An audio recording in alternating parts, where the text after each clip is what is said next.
The song of a lad that is gone.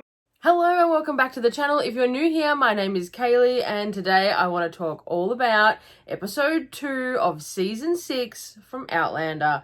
I am so sure everyone has seen it now. It is just absolutely amazing how quickly this season is going already. And I mean, we're only 2 episodes in, but we're already a good chunk of the way through the season because of how short it is. So I want to talk all about the episode today and what I thought about it, what I liked about it, and I'd love to know what you thought about the episode in the comments down below. And if you haven't hit that subscribe button, please consider doing so. It really does help the channel grow. And you'll also get notifications of when I upload, as my upload schedule, even though I have attempted to stick to the days, as we can tell, is going to get later and later. But yeah, if you are interested in my videos, please hit that subscribe button and it will notify you when I upload every single one. Episode 2 had so much going on. I was absolutely loving this episode. Even all the little bits where you're like, oh, I don't like him, or oh, what's going on, Fergus? You know, all of it. The way this entire episode was filmed, the acting of everybody, everything about this episode I've absolutely loved. I can honestly say, so far in the season, I've had nothing that I would change. Nothing at all. It's been really, really good. And I mean, we're only 2 episodes in, so I'm sure at some point I'll be like, oh, I wish they'd sort of changed that up a little bit. But I'm just, yeah, probably one of my favorite seasons so far.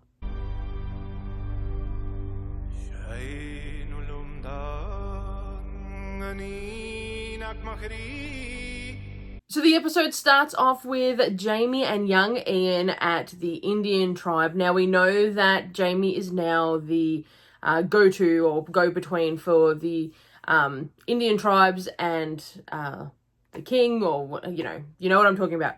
So he's basically gone to the tribe and they're starting to negotiate what they want, if they're going to help or if they're sort of just going to go with the rebels.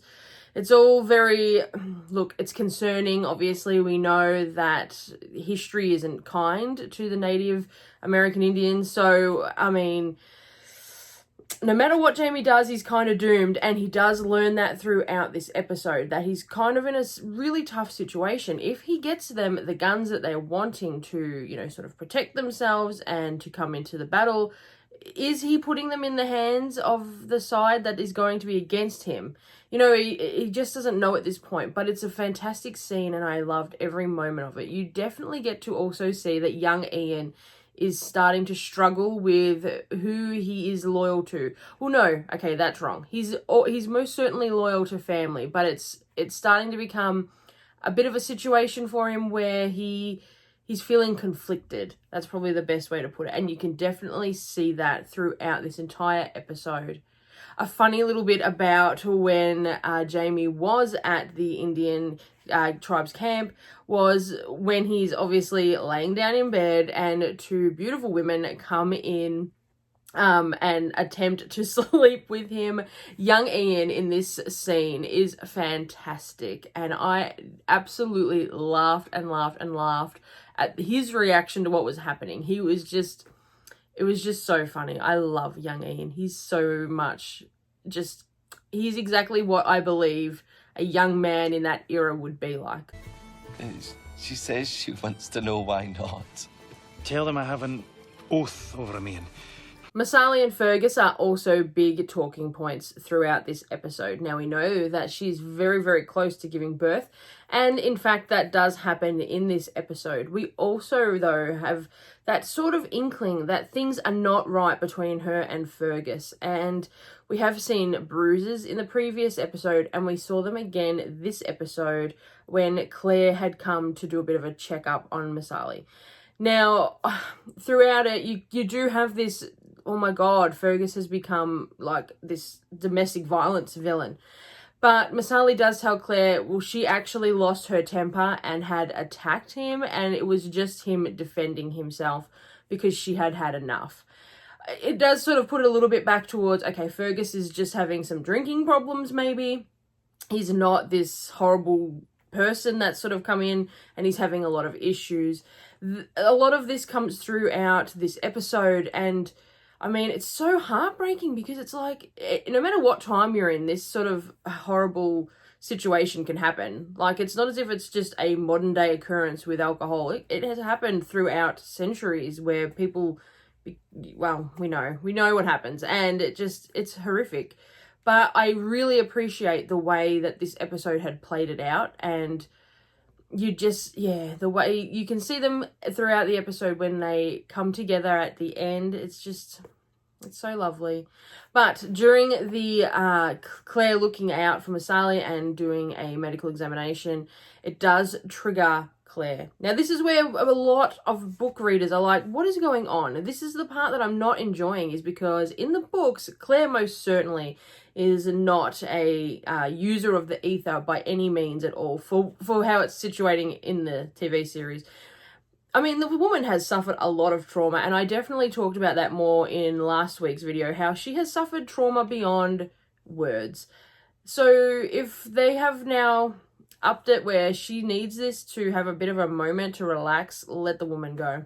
And I know that sounds like I'm enabling, but I'm not. But let's think about all the things that have happened to this poor woman, to her family. Cut her some slack, guys. Like, I highly doubt she's going to become addicted to this, because everyone's claiming that she's an addict already, and I just don't believe she's an addict at this point.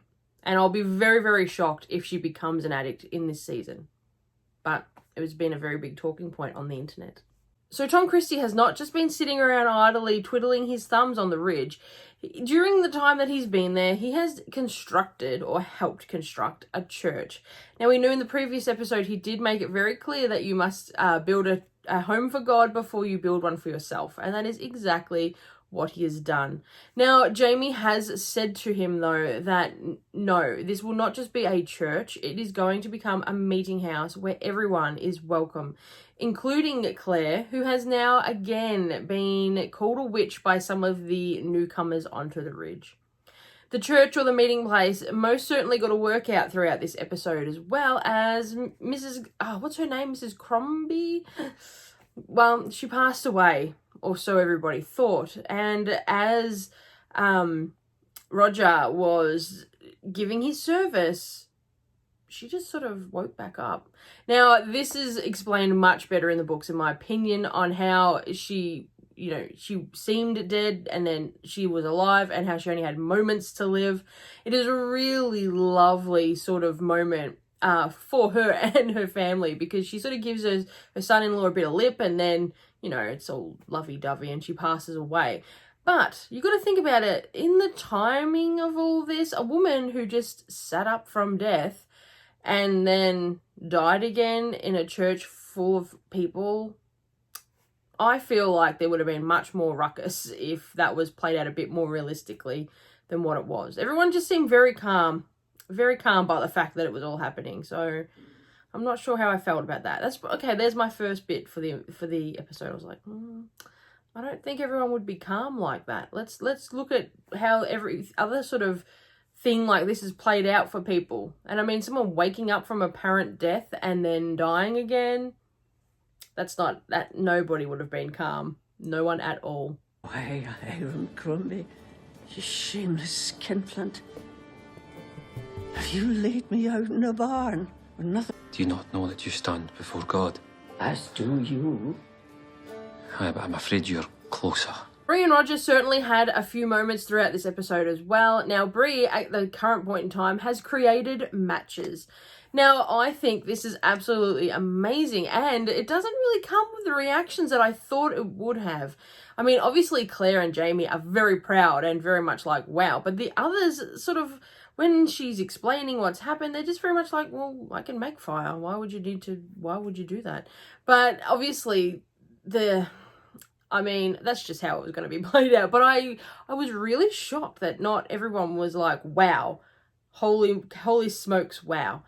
The main talking point while she's explaining her amazing creation, though, was the fact that everyone jumped to conclusion that her announcement was that she was pregnant.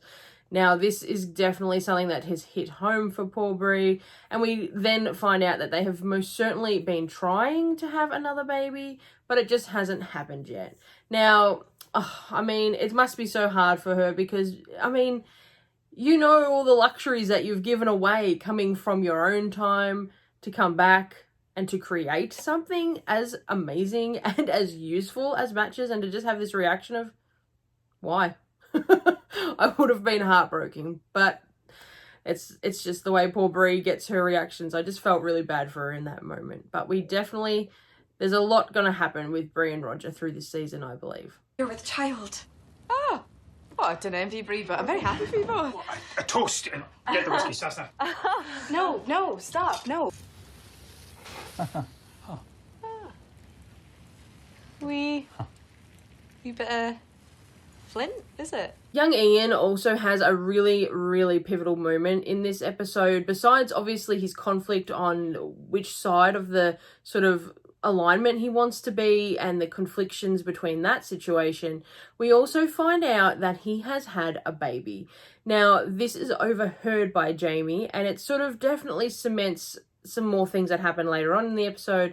But I really love that it's finally been revealed that, you know, he is so tied to the Mohawk, not just because of himself, but he has family that is impacted by everything that's going to happen with the Mohawk. It's not just him. It's like everybody surrounding him is going to be affected. And it's definitely going to come into play a little later on, but I am very much glad that it is finally now out in the open, and at least Jamie and Claire now also know. I had the child.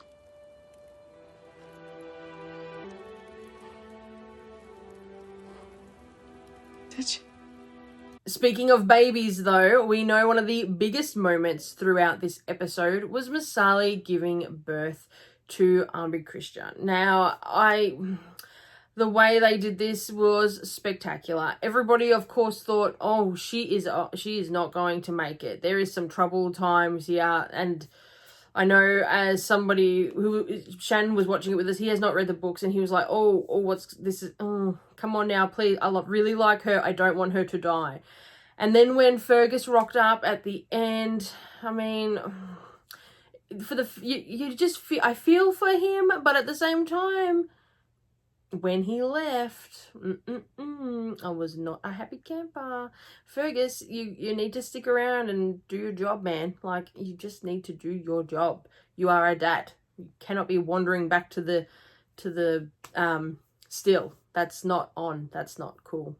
Towards the end of the episode, we do learn that Brie Christian is born with dwarfism. Now, I mean, this obviously is what affected Fergus for him to leave, but get over it, dude.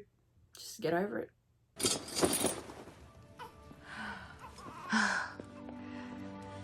Never again. Very basic. Now, I'm sorry, today's episode is a little bit up in the air, and it definitely is not in the order of events that happened throughout the episode. I have been away racing all weekend, and I came home at the speed of light to watch this episode and try and get this video out, which is why it's also a day late. So I really appreciate if you have stuck around and watched today's video. I definitely appreciate every single one of you that watch my videos or leave a comment, or it just means the absolute world to me. So thank you very much. I'm so excited for the next episode of this amazing show. It is seriously one of the best seasons. And like I said, we're only 2 episodes in. So it's really just, it's amazing how much I like it with such little amounts of that have happened. Like, we're only 2 episodes in and I'm in love. So it's like, ooh, happiness. It's going to be a good season. I hope everyone has a fantastic week, and I will see you in the next video. Bye. Come with me.